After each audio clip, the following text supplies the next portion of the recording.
दिशा सालियान मृत्यू प्रकरणात सविस्तर पोस्टमॉर्टम रिपोर्ट समोर. दिशावर लैंगिक अत्याचार झाला नसल्याची माहिती उघड. मात्र दिशाचे वडील वकिलांचे आदित्य ठाकरेंवर आरोप. मल्टिपल फ्रॅक्चरमुळे दिशा सालियानचा मृत्यू. डोक्याला गंभीर इजा, शरीरावर जखमा, तोंडातून आणि नाकातून रक्तस्राव झाल्याचं पोस्टमॉर्टम अहवालात नमूद. आदित्य ठाकरेंवर आरोप करून फक्त बदनामी केली गेली. राजकीय पोळ्या भाजण्याचं काम झालं. मात्र दिशाला न्याय मिळायलाच हवा. ठाकरेंच्या शिवसेनेतील नेत्या किशोरी पेडणेकरांची भूमिका. मिस्टर बिन्नी बाळासाहेबांची शिवसेना काँग्रेसच्या डस्टबिनमध्ये टाकली होती.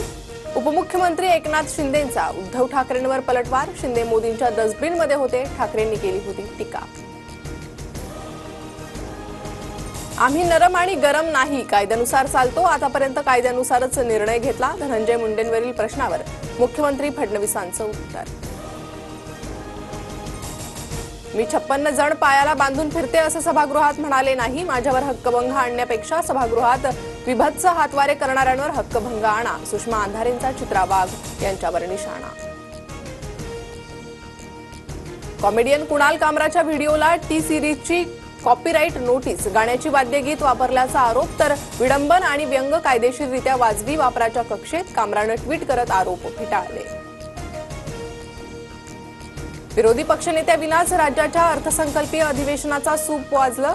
भास्कर जाधव तुर्तास तरी वेटिंगवर. पुढील अधिवेशन 30 जूनला होणार. वाघ्या कुत्रा दंतकथेतून एकाही इतिहासकाराकडे वाघ्या कुत्र्याबाबत पुरावा नाही. संरक्षित स्मारकात नोंदही नाही. संभाजीराजेंची माहिती. रायगडावरील वाघ्या कुत्र्याच्या स्मारकाला संभाजी भिडेंचं समर्थन. संभाजीराजे भोसले बोलतात ते 100% चूक. वाघ्या कुत्र्यानं चितेत उडी घेतली हे सत्य आहे. संभाजी भिडेंचं विधान. संतोष देशमुखांची हत्या हा मोठ्या कटाचा भाग. प्रत्येक तारखेचा आमच्याकडे पुरावा. हत्येचा गँग लीडर सुदर्शन घुले असून गाईड वाल्मिक कराडच होता. सरकारी वकील उज्ज्वल निकमांची कोर्टात माहिती. पुढील सुनावणी 10 एप्रिलला.